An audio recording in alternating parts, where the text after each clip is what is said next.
So today, the subject I was going to be going over is probability with students and just introducing to them at first what it's going to be.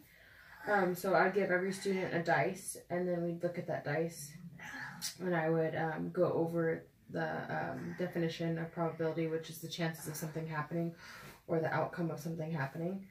And then what I would do is I would give each one of them a dice and have them look at it and ask how many sides they were. And then I'd say, okay, well, how many possibilities are there if you roll a dice? And then of what you get. And then we'd write them down.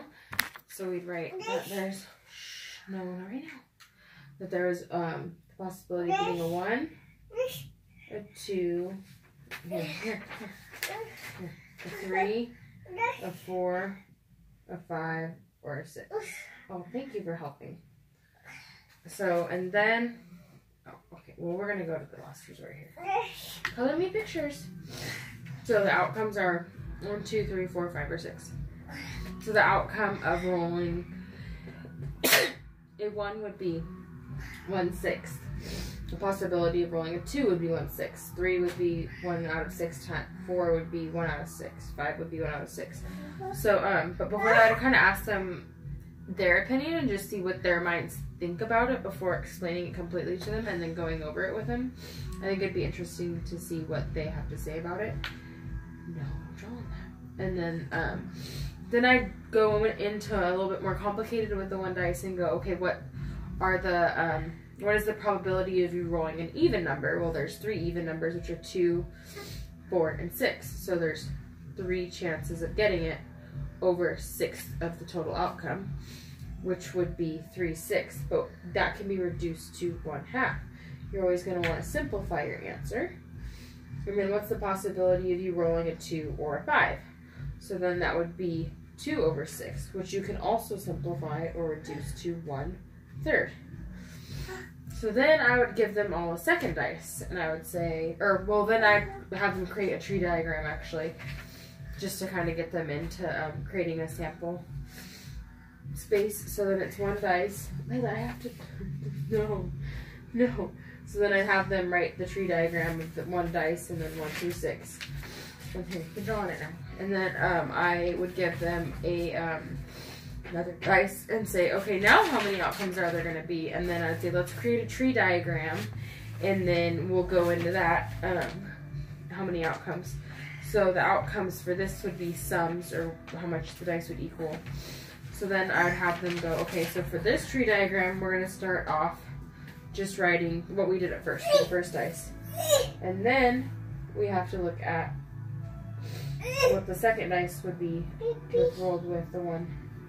Yeah, and then the sums, and we'd write it all down, work it all out, and then count the outcomes, which would be 36. So the possibility of you rolling a 1 and 1 would be 1 in 36. Now the possibility of you rolling a 5, let's say, would be greater. So we'd go over all that and go over different probabilities and go into it deeper. Go into rolling an even number with 2 dice, an odd number, rolling a certain number, and then going over the chances. And then the last thing I would have them do is write down or roll the dice 100 times each student. I might do 50 depending on how long it would take because they have to record it. And then do a big sample size on the board of what they each got, and then see if work out together what each sample size was, or each outcome was, and see if the probability matches what it's supposed to be. So the 1 out of 36 times, or for the even or odd numbers, and see if it matches up with what they got. And then lastly, I'd go over different probabilities in real life, such as the chances of weather, coin tossing, if we had marbles in a jar. Just give them different examples of what probabilities are so they get more of a broad idea of what it is than just the dice. That would pretty much be it. It's pretty simple to explain, but it would take a lot longer to go over with the class as a class. Of course, I'd be having them do this all on whiteboards, but just to save time for the video, I wrote it all out. No, not on the carpet, sweetie. We're going to scrub that up. No. Okay. And then that's all for now. It would, of course, get more complicated and work into more difficult problems, but just for the beginning, I feel like this is a good foundation.